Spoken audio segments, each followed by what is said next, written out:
7월 24일 전전 시장입니다.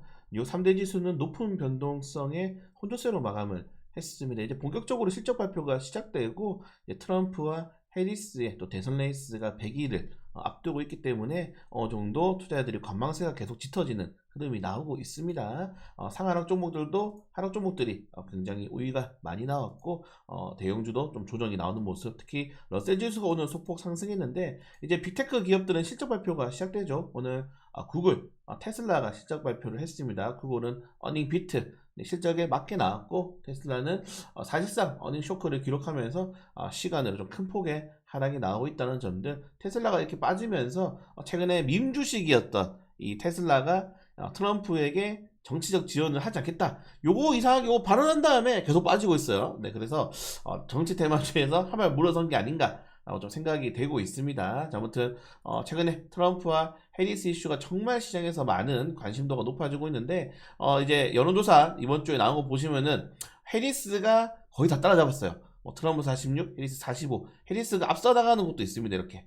그래서 정치적으로 이제 백중세가 좀 진행이 되고 있고 해리스가 지지율 얼마 정도 끌어올릴 수 있는지가 좀 가장 중요할 것 같습니다. 이렇게 정치적인 이 이슈가 백중세로 나오니까 트럼프 관련주, 트럼프 미디어라든가 해리스 관련주라고 할 수 있는 마리아나 관련 테마주들은 오늘 다 조정이 나왔습니다. 그래서 당분간 이 트럼프 트레이드, 트럼프 쪽으로 수급이 몰리는 관련주, 해리스 트레이드, 해리스 관련주로 수급이 몰리는 이런 트레이더들이 약간은 쉬지 않을까. 왜냐면 너무 이제 50도 50이잖아요. 그래서 한쪽으로 몰리는 상황이 아니기 때문에 어느 정도 쉬고 있는 상황이다 라고 좀 생각을 하시면은 시장에서는 나쁘지 않다. 한쪽으로 쏠리는 시장이 가장 안 좋은 시장입니다. 그래서 줄다리기가 시작되면은 일단은 시선이 다시 한번 더 실적 시즌으로 넘어갈 가능성이 매우 높다는 점도 좀 체크하시면 될 것 같습니다.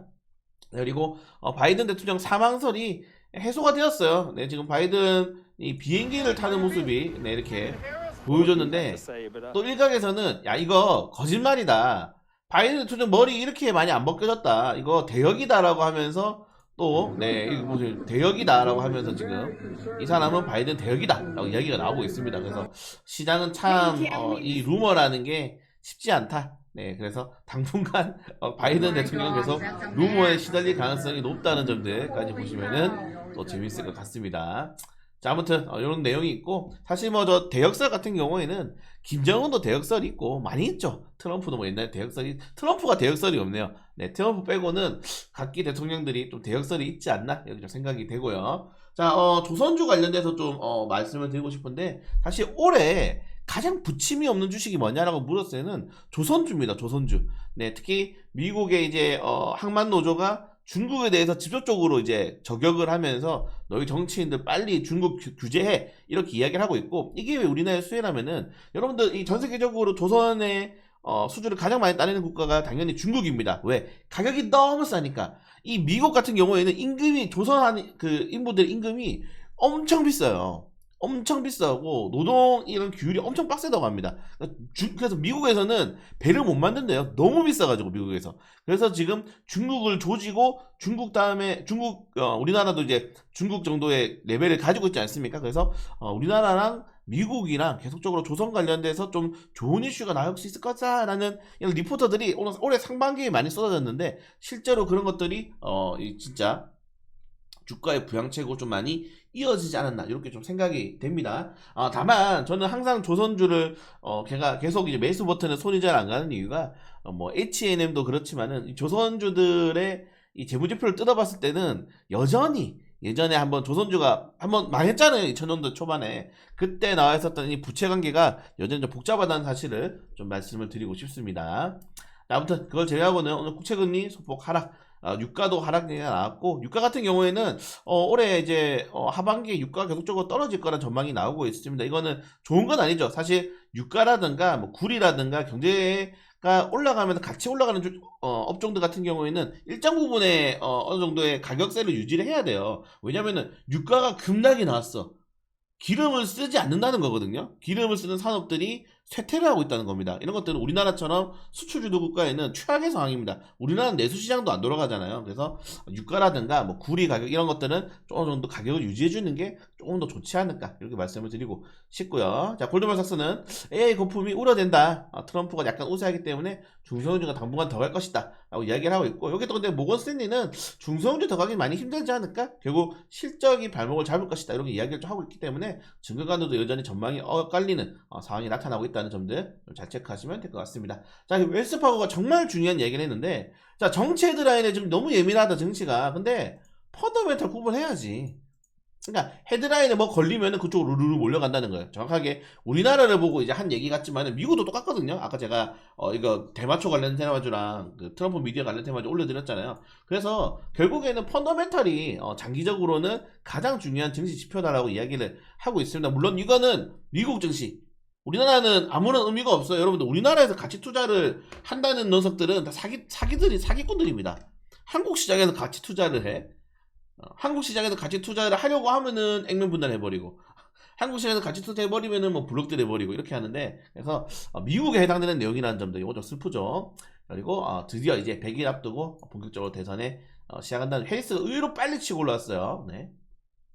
그리고 트럼프 이제 후보죠. 네, 이스라엘 총리 만나서 곧 전쟁 끝낼 것이다 라고 이야기를 하고 있는데, 뭐 나쁘지 않은 것 같습니다 이런 것들은.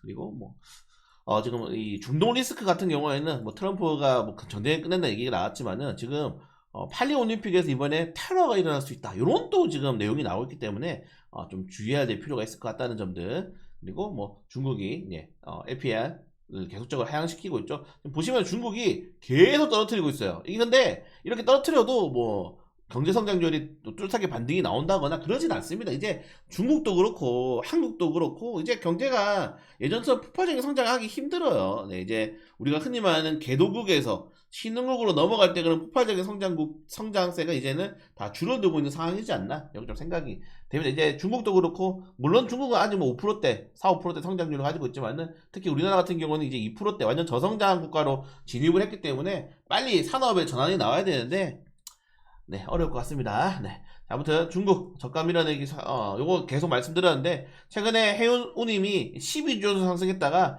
2주 연속 꺾였어요. 네, 그래서 해운 지수가 이제 많이 올라갔기 때문에 어느 정도 낙폭이 나온다는 점들, 여러분들 이거 보시면서 말씀드리고 싶은 게, 영원히 올라가는 건 없습니다, 여러분들. 영원히 올라가는 그 어떠한 우리가 뭐 이제 뭐 주식이든 이게 뭐 경제 상황이든 뭐 어떠한 흐름이든 이게 계속적으로 올라가진 않는다. 어느 정도 올라갔다가 떨어졌다가 모든 것들이 이게 반복된다는 걸 꼭 체크를 하셔야 된다. 그래서 항상 올라갔다, 고점이다, 막 신고점을 외친다 시장에서, 그럴 때는 항상 매도 버튼에 손이 올라가 있어야 된다라고 다시 한번 더 말씀을 드리고 싶고요. 자, 중국이 이제 반도체 지금 굴기 플러스 무역 분쟁 이슈 당하고 있죠. 그래서 블랭크 마스크의 가격 상승이 조짐 보인다. 블랭크 마스크는 회사 SNS텍, JI테크, SKH 요 세 기업이 있다는 점들까지 보시면 될 것 같고, 최근에 합병 이슈가 났던 리벨리온이 아람코에서 투자 유치를 받았다고 합니다. 사우디 아람코 국영 기업이죠. 200억 규모 투자를 받았는데, 리벨리온이 투자했었던 SB 인베스트먼트라든가 리벨리온 파트너사 KTCS, 리벨리온이 투자했던 미래에셋벤처가 수혜주가 될 수 있다는 점들. 자, 그리고 K푸드, 스마트폰 농장은 우등심판밖에 없습니다. 그래서 오늘 이 정도 내용이 있다. 네. 그리고 애플이 2026년도에 접는 아이폰을 공개한다고 하는데, 이게 우리나라가 제시했던 힌지를 통한 그런 특허랑 달라요. 이미 특허를 출원했거든요. 그래서 이게 우리나라 업종이랑 좀 연관이 있을지 모르겠는데, 아무튼 애플도 폴더오브 시장에 참여한다는 것들 잘 체크하시면 될 것 같습니다. 네, 그걸 제외하고는 오늘 뭐 큰 이슈는 많이 없고요. 네, 큰 이슈는 많이 없고, 뭐 없죠. 큰 이슈가 없어서 오늘 이제 월요일 화요일날 트럼프 트레이드, 해리스 트레이드에 올라갔던 종목들이 아마 좀 조정이 나올 겁니다. 조정이 나오면서 그 수급들이 이제 실적 종목들로 갈 건지, 어제 오후장에 이제 뭐 HD 현대건설기기라든가 뭐 KB증권이 호실적 발표하면서 날라올랐잖아요. 그런 것들을 본다면은 실적에 기반한 이제 매매가 좀 나올 수 있다. 그리고 제 생각에는 이번 실적 시즌이 끝나고도 지수가 회복을 못하면은 다 자르고 미국 증시 빨리 넘어가야 됩니다, 여러분들. 빨리 넘어가야 될 필요가 있다. 이 정도까지 말씀드리면서 잠시 뒤 라이브 방송을 찾아뵙도록 하겠습니다.